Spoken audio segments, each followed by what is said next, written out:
Hey everyone, Maggie Morgan with Morgan & Morgan & Associates, the attorney for Chicago Title. So we recently touched on when a seller's disclosure is not required, which is 7B3, that is what will be checked. But I want to jump into 7B1 and 2, which is fantastic. If you don't already love this part of the contract, you will love it after this. So 7B1 says you have already received the seller's disclosure. Now be careful. By saying that you've received it, make sure that it is fully complete, everything's filled in, and that every seller who owns the property has signed off on this. So we want full knowledge, right?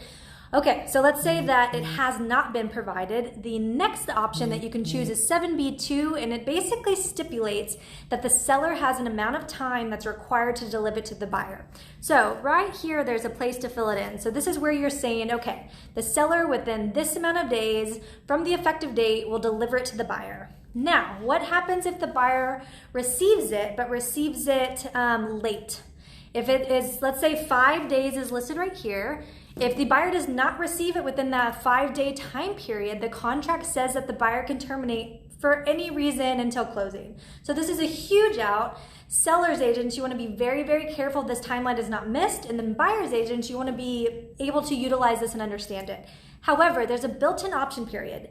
If the seller's disclosure notice is delivered on time, the buyer can still terminate for any reason within 7 days.